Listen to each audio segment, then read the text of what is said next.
morning, good afternoon, good evening, wherever you guys are at. I hope you're having a fantastic day. It's Soulsaint here, and we got a new upcoming 7-day login champion called Chronicler Adeline. I'm hoping I didn't butcher that name here. It's going to be a legendary support force champion for the Bannerlords. We're going to do a breakdown of her kit. I might have access to be able to show you guys a turnaround of her entire design. You can see a little bit of in the display right here. I'm going to go ahead and move myself over, actually, so you guys can kind of see her kit a little bit more. We're going to break it down, talk about where we can see some uses for it, and then, you know, give our 2 pennies on it, basically, in a summary word. So, with that being said, let's get down to it. Equivalent Exchange, which is her A1, attacks one enemy, has a 50% chance of transferring one random debuff from this champion to the target. Also has a 50% chance of stealing one random buff from the target. So, transferring debuffs and stealing buffs. And that can be booked up to an additional, 25% on top of that for both of these abilities, which means that you have a 75% chance of doing either one of those. I think this means that you also have to kind of play the accuracy versus resistance route, so just keep that in mind whenever you're building into her. I think accuracy may be an important factor based on the A1 already. Healing Script, her A2 is on a 4-turn cooldown, bookable down to a 3-turn cooldown, restores 25% of each ally's destroyed maximum HP, then heals all allies by 25% of this champion's max HP. So, a 25% destroy max HP heal, where's that useful at? I could think of 2 areas where destroy max HP happens at. That's Sand Devil, and I think Hydra, right? Those are 2 areas that I think you can deal with destroyed HP. So she may be viable in those 2 areas based off of this. And then healing. Healing by 25% of her maximum HP is actually really, really good because it scales, right? And then, of course, you can get books for an extra 20%. Yeah, healing is kind of great everywhere, so I don't see there being too much of a problem if you're trying to play a battle of attrition. Definitely screams a little bit of Hydra, though, with this A2. Writ Asleep. It's a 5-turn cooldown. That's pretty high. But it can be booked down to a 3-turn cooldown. Has a 75% chance of placing a sleep debuff on a target for 1 turn. When booked, it's a 100% chance. Also has a 75% chance, when booked up, it's 100, of placing a 30% decreased speed debuff and a 50% decreased attack debuff on the target for 2 turns. Debuffs placed by this skill will ignore any block debuffs. Wow, okay. So, ignoring block debuffs means that it doesn't matter if you're already buffed up. You can resist it. If it's not irresistible, that means you can still play the factor of resistance versus accuracy, which is an important factor to keep in mind. But you can still place the decreased speed and the decreased attack. And sleep, actually. They all will ignore the block debuffs. Okay, not bad at all. Where is sleep really valuable? I mean, obviously you have Sand Devils again, being another big important conversation. Decreased speed. Where's the decreased speed value at? I think it's kind of valuable almost everywhere in a sense because it's kind of like a universally good debuff. Same thing as decreased attack. But in particular, there's some interesting mechanics, I believe, in Iron Twins, where decreased speed actually has some extra values. So whenever Iron Twins is under decreased speed, normally whenever you do a buff on your team, for each buff that's placed on the champion on your team, the boss gets turn meter fill. When he has decreased speed, I believe that neutralizes that whole mechanic so that you can buff as luxuriously as you want, and he won't get any additional turn meter boosting, so that's kind of good there. Decreased attack, kind of useful everywhere. Although I will say that this is on a one target, not on everyone. So like areas like Hydra, for example, I feel like this won't be as good comparatively to other champions. Think about your Necmo, for example, who does both of those and then some. Or maybe even the new Fusion champion, just as a caveat.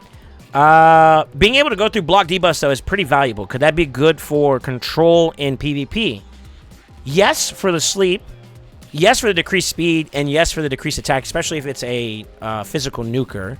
However, with Polymorph being in the meta, the activation of this ability could put you under that subjective control, which is something you have to keep in mind, especially at higher tiers, like, you know, just being able to get 30%, a 30% chance to get fear when you're trying to be offensive against the opponent can be kind of a little bit of a deterrent.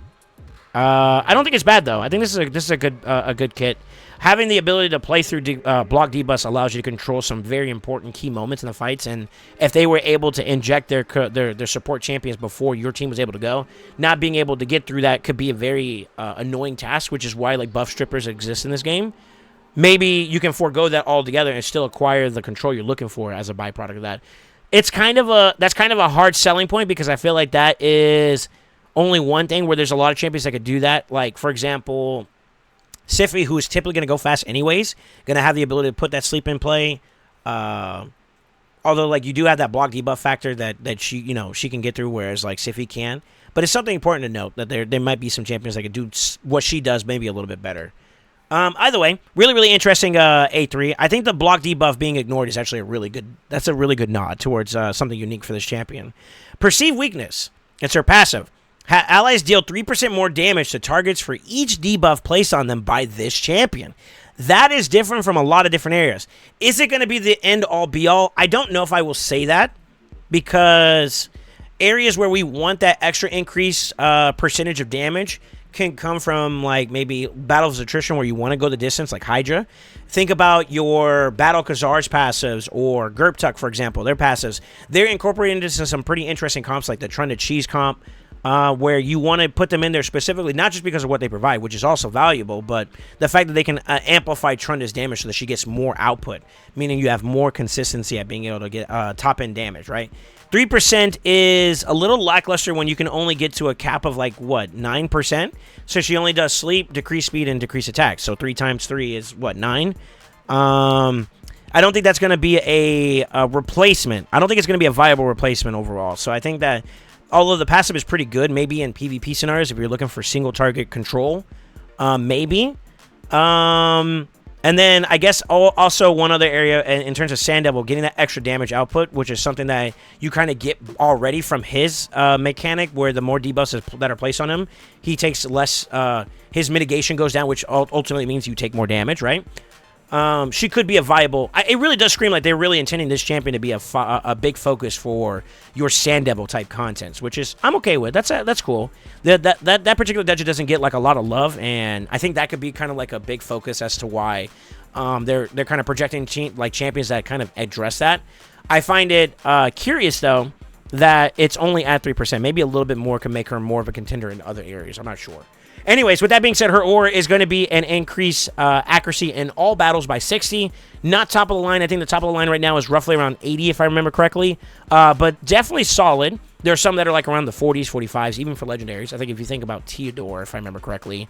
Let's see if we can jump in the game real quick, and I can tell you here. Oh, the run into going. I'm farming dragon in the background here, so it kind of does help there. But I think it's the same thing in terms of like most... She's kind of like in the middle of the pack when it comes to accuracy for aura. Force champion is also an interesting conundrum. I think that like a lot of spirit-based champions are really, really good right now. Think about your Sun Wukong, who's still prevalent in today's meta. Being a spirit-type champion, just as an example, makes them very valuable against force support champions if we're talking PvP. So I think maybe that's not so much of an idealistic champion to kind of use in that scenario. I guess in my consensus, I would say that if you're looking for a champion to help you get a little bit more pressure, a little bit more progress towards Sand Devil, this could be a great contribution. It's going to be a free daily login anyways, so you might as well go ahead and enjoy this champion to the fullest if this is one that will placate that for you. So if you're looking for another healer, a lot of champions, they don't make it through, or a lot of players don't make it through certain content because they lose the Battle of Attrition over the course of a fight. You know, maybe their life still isn't holding up enough. Maybe putting this champion in there could be a great way for you from an early game perspective to get that extra healing to keep your team alive, right? Maybe also being able to control the waves. Maybe that one particular mob that likes to do a lot of damage. Like think about Horden and that dragon in the earlier stages of normal. You know, he does a lot of damage. Maybe you can mitigate that by controlling him in that regard. So maybe that could be a great way to utilize this champion. Mid-game and late game, I could see it being useful for maybe some very small niche opportunities in PvP. Primarily Sand Devil looks like is where we're screaming at for the most part. So depending on where your focus is at in the game, maybe this champion will help you out in that direction. You guys let me know in the comments below. I'm actually going to go ahead and pull one little quick thing here. Let's see if I can get this uploaded for you guys here to take a look at. I'm going to go ahead and open it up now. I believe it is the turnaround picture for her. Let's see if we can get this full screen for y'all so y'all can see it. This champion looks really, really cool. Adeline looks very majestic. Yeah, it looks very majestic with the checkered banner look to her, with the color synergy between her, I guess you could say, her ties into her hair, and the book kind of floating. It really does look cool. I got to give it to the design department. They never fail to like really sell this champion out, and I think that's kind of a good indicator. Yo, I don't know how you battle in those heels, girl. That's all I can say. I don't know. I have nothing else at this point, dude. Oh, I don't know if you guys see the little feather. What is that? The feather writing? I don't know what you call it, but like clean. It's just clean.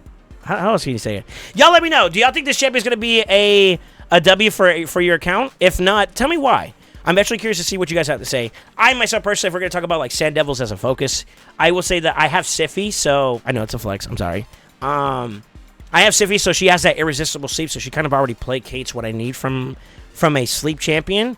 But before, I was using someone like Ayla, which I did a video on if you guys are curious on. Chronicler Adeline could be a viable alternative, actually maybe even a better alternative to help your getting to that damage threshold point that you're looking for. So she actually could be a very, very good alternative approach to that type of team comp where Ayla or Siphi, if you don't have her, you could plug her in instead. So that's actually a really great opportunity to use this champion to your advantage. I believe I see somebody said it was a quill, so shout out to Gover here. Yeah, the quill that's in her right hand is actually really, really cool.